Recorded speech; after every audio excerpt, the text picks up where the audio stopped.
సాధారణంగా యథార్థ సంఘటనల ఆధారంగా అంటే నిజ జీవితంలో జరిగిన సంఘటనల ఆధారంగా సినిమాలు తీస్తే అవి చాలా వరకు అంటే డాక్యుమెంటరీగా కనిపించడము, లేకుంటే ఆల్మోస్ట్ ఫ్లాప్ కావడం ఇవి జరుగుతుంటాయి. బట్ ఇక్కడ ఇప్పుడు ప్రస్తుతం సోనీ లైవ్‌లో ఓటీటీలో ప్రదర్శిస్తున్న 'నరివేట' సినిమా మాత్రం అటువంటి పరిస్థితి లేకుండా అది సూపర్ డూపర్ హిట్‌గా నడుస్తుంది. ఆ సినిమా దాదాపు 10,00,00,000 ఖర్చు పెట్టి తీశారు. బట్ ఇప్పటికే 30, 40 క్రోర్స్‌కి పైన కలెక్ట్ చేసింది. దేంట్లో థియేటర్స్‌లో. అరౌండ్ జూలై మొన్న అంటే ఇది మే 23 థియేటర్స్ రిలీజ్ అయితే జూలై 11న మనకు ఇది సోనీ లైవ్‌లో ఇప్పుడు స్ట్రీమింగ్ అవుతోంది. సో, ఈ సినిమాకు సంబంధించి నేను బ్రీఫ్‌గా చెప్తాను. ఈ సినిమా ఏంటంటే ఆదివాసీలను వాళ్ళ వాళ్ళ హక్కులను కాలరాసి వాళ్ళు ఉన్న అడవి నుంచి వాళ్ళను నిర్వాసితుల్ని చేయడం ఒక సంబంధించిన సీక్వెన్స్. ఈ సందర్భంగా జరిగిన ఘర్షణలు, ఉద్రిక్తత, పోలీసు బలగాలు, కాల్పులు, అందులో ఆదివాసులు చనిపోవడం ఇదంతా కూడా ఒక డ్రామాటిక్‌గా ఉంటుంది. సో, డైరెక్టర్ చాలా పకడ్బందీగా, గ్రిప్పింగ్‌గా, థ్రిల్లర్‌గా ఈ స్టోరీని నడపడానికి ప్రయత్నించినట్టుగా మనకు కనిపిస్తుంది. ఇందులో థామస్ అనే వ్యక్తి అంటే మలయాళం నటుడు ఈ సినిమాలో హీరోగా యాక్ట్ చేశాడు. అతను సినిమాలో ఏంటంటే CRPF constable. So, CRPF constable ఉద్యోగం చేయడానికి అతనికి ఇష్టం లేదు. బట్ ఏదో ఒక ప్రభుత్వ ఉద్యోగం కావాలనుకుంటాడు. మొత్తం మీద సీఆర్‌పీఎఫ్ కానిస్టేబుల్‌గా చేరుతాడు. చేరిన తర్వాత ఆ బ్యాచ్ బ్యాచ్‌ను అంటే ఇతను ఉన్న బ్యాచ్‌ని అక్కడికి ఏది వాయనాడు ప్రాంతంలో అక్కడ ఆదివాసులకు సంబంధించి ఘర్షణలు జరుగుతున్నాయి. సో, అక్కడికి వెళ్ళాల్సిందిగా ఈ టీమ్‌ను పంపిస్తారు. సో, ఈ టీమ్ వెళ్తుంది. సీఆర్‌పీఎఫ్ టీమ్ వెళ్తుంది. లోకల్ పోలీసులు ఉంటారు. ఇది కాకుండా ఈ మన సరిహద్దు భద్రతా దళాలు అంటాం బీఎస్ఎఫ్ అండ్ అదర్ ఏవైతే ఫోర్సెస్ ఉంటాయో ఆ ఫోర్సెస్‌ను కూడా రప్పిస్తారు. ఎందుకంటే అక్కడ ఘర్షణ అంత తీవ్రంగా ఉంటుంది. ఇక్కడ మళ్ళీ మనం మాట్లాడుకోవాల్సి 200 మందికి మించి ఉంటారు ఆదివాసులు. అందులో మహిళలు, వృద్ధులు, అట్లాగే చిన్నపిల్లలు అంతా ఉంటారు. సో, బందోబస్తు కోసం పెడతారు ముందు. తర్వాత ఆ ఇష్యూస్ రిజాల్వ్ చేయడం కోసం ఇద్దరు మంత్రులు కూడా వస్తారు. వాళ్ళతో సంప్రదింపులు జరుపుతారు. ఆ సంప్రదింపులు విఫలమవుతాయి. ఆ ఉద్యమం అట్లా కొనసాగుతూ ఉంటుంది. వాళ్ళ డిమాండ్ ఏమిటి అంటే 2001లో వాళ్లకు పర్టికులర్‌గా వాయనాడు ప్రాంతంలో ఆ పర్టికులర్ అడవి ప్రాంతంలో వాళ్లకు భూములు ఇస్తామని అప్పటి కేరళ ప్రభుత్వం ఒప్పుకుంటుంది. కానీ అది ఆ హామీ నెరవేరకపోవడం వల్ల వాళ్ళు నిరసన కార్యక్రమాన్ని చేపడతారు. అది 48 అవర్స్‌కు పైగా నిరసన కొనసాగుతుంది. వాళ్ళు అడిగేది ఏముండదు. వాళ్ళు అడుగుతుంది ఏముంటుంది అంటే తమ భూములు తమకు ఇవ్వాలని, తాము ఇక్కడే జీవిస్తామని వాళ్ళు అంటుంటారు. అట్లాగే వాళ్ళకి సంబంధించిన ఇతర రిహాబిలిటేషన్ ఫెసిలిటీస్ అంతా కూడా అడుగుతుంటారు. అయితే ఆ సమయంలో అక్కడ ఏజీఎంఎస్ అనే ఒక సంస్థ ఉంటుంది. అది దాని ఆధ్వర్యంలో ఈ అటవీ భూముల్లో ఎవరైతే ఆదివాసులు ఉంటారో వాళ్ళు ఇళ్ళు వేసుకుంటారు. అంటే గుడిసెలు వేసుకుంటారు. యాక్చువల్‌గా ఇది 1960లోనే అది రిజర్వ్ ఫారెస్ట్‌గా ఉంటుంది. ఆ తర్వాత అప్పుడే ఆదివాసులు ఖాళీ చేయిస్తారు. అంటే 1960 నుంచి గొడవలు జరుగుతున్నట్టు లెక్క ఇక్కడ చూద్దాం. ఆ తర్వాత 1980లో మళ్ళీ యూకలిప్టిస్ చెట్లను అవి పెంచడం ఇదంతా కూడా జరుగుతుంది. అయితే సినిమాల్లో చాలా విషయాలు అంటే కొన్నిటిని అంటే ఈ సినిమాకు సంబంధం లేని అంశాలుగా వాటిని పక్కన పెట్టేస్తాడు డైరెక్టర్. సో, 2003 ఫిబ్రవరిలో జరిగింది ఇన్సిడెంట్. ఎప్పుడంటే 2003 ఫిబ్రవరి 19న ఈ ఇన్సిడెంట్ జరిగింది. ఈ సినిమాలో చూపిన ఇన్సిడెంట్. ఉదయం అరౌండ్ 9:00 మొదలవుతుంది. అంటే సెక్యూరిటీ ఫోర్సెస్ అక్కడికి చేరుకుంటాయి. చేరుకున్న తర్వాత నేను చెప్పానుగా ఇంతకుముందు 200 మందికి పైగా 200 మందికి మించి ఉండరు వాళ్ళు బలగాలు. సో, ఏజీఎంఎస్ నాయకులు వీళ్ళు సికే జాను అండ్ ఎం గీతానందం అని ఇద్దరిని కూడా వాళ్ళు ఆ తర్వాత అరెస్ట్ చేస్తారనుకోండి. సినిమాలో ఒక ఇంపార్టెంట్ ఇన్సిడెంట్ చూపిస్తాడు. అది ఏంటంటే మనము సాధారణంగా బహుశా తెలంగాణలో ఒక తెలుగు సినిమా ఒకటి వచ్చిందండి. అందులో కూడా పోలీస్ అధికారిని పోలీసులు చంపిన ఒక సంఘటన ఏదో ఉంటుంది. సో, అది నాకు సినిమా పేరు గుర్తు రావట్లేదు కానీ అటువంటి సంఘటన దీంట్లో కూడా చూపిస్తాడు. నేను చెప్పిన ఏజీఎంఎస్ అంటే ఆదివాసీ గోత్ర మహాసభ. దానికి ఈ ఈ స- ఈ సంస్థకు మావోయిస్టులకు సంబంధం లేదు. మావోయిస్ట్ పార్టీ అప్పటికే ఉంది, మావోయిస్ట్ పార్టీ యాక్టివిటీస్ ఉన్నాయి. ఇక్కడ ఈ వాయనాడు, పాలక్కాడు ఇదంతా కూడా ఈ ప్రాంతాల్లో మావోయిస్ట్ పార్టీ యాక్టివిటీస్ ఉన్నాయి. బట్ మావోయిస్ట్ పార్టీకి ఈ సంస్థకు సంబంధం లేదు. ఆ తర్వాత అక్కడ ఇది అంటే ఒరిజినల్ స్టోరీ ఏమో ఈ వాయనాడులో జరిగిన దాని పేరు ముత్తంగా గ్రామంలో ఆదివాసులపై కాల్పులు జరిపిన ఘటనగా ఇది రికార్డ్ అయి ఉంది హిస్టరీలో. మనం మన వెబ్సైట్స్లో, మన ఇంటర్నెట్లో చూస్తే కూడా కొడితే ఇదంతా వస్తుంది. ఆ, ఈ నరివెట్ట అనే సినిమా గురించి కానీ, లేకపోతే ముత్తంగా ఆ, గ్రామంలో ఆ అటవీ ప్రాంతంలో జరిగింది ఏంటి అనేది అంతా జరుగుతుంది. అయితే ఇక్కడ డైరెక్టర్ చాలా ధైర్యంగా చూపెట్టింది ఏంటంటే, ఒక ఒక ఒక ఎస్పీ వస్తాడు అక్కడికి. ఆ ఎస్పీ కరకోట కూడా అన్నమాట. మనందరికీ తెలుసు చాలామంది ఎస్పీలు ఏంటంటే చాలా ఓవర్ యాక్షన్ చేస్తారు. అంటే డ్యూటీని మించిన ఓవర్ యాక్షన్ చేస్తారు.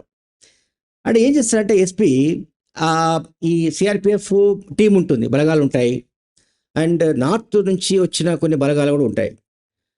ఇతను ఏం చేస్తాడంటే ఒక నార్త్ ఇండియాకు సంబంధించిన నేను చెప్పాను కదా, బిఎస్ఎఫ్ ఆర్ అదర్ ఐటీబీపీ ఇట్లాంటి ఏవైతే ఫోర్సెస్ ఉంటాయో, పారామిలిటరీ ఫోర్సెస్, ఆ ఫోర్సెస్ కూడా కొన్ని వస్తాయి. అందులో ఒకతనికి ఒక డైరెక్షన్ ఇచ్చినట్టుగా మనకు చూపెట్టాడు. కానీ సన్నివేశం ఏంటంటే, బషీర్ అనే క్యారెక్టర్ ఒకటి ఉంటుంది. అతను హెడ్ కానిస్టేబుల్. అతను ఈ హీరో థామస్ అంటే వర్గీస్ అని పేరు పెట్టారు. వర్గీస్ ఇద్దరు మంచి స్నేహితులు. అయితే ఇన్సిడెంట్ వాళ్ళు అంటే చెదురుమదురుగా ఘర్షణలు జరుగుతుంటాయి. వాళ్ళేమో డిమాండ్ చేస్తుంటారు, ఆదివాసులు తమ హక్కులు తమకి ఇవ్వాలని కోరుతుంటారు. వాళ్ళు గుడిసెలు వేసుకోవడానికి పవర్సిమ అధికారం ఇమ్మంటారు. వాళ్ళ స్థలం వాళ్ళకి చూపెట్టాలని డిమాండ్ చేస్తుంటారు. నేను చెప్పాను కదా, ఇద్దరు మంత్రులు వచ్చి సంప్రదింపులు జరుపుతారు. త్వరలో మీ కోరిక నెరవేరుస్తామని చెప్తారు. అయినా వాళ్ళు వినరు.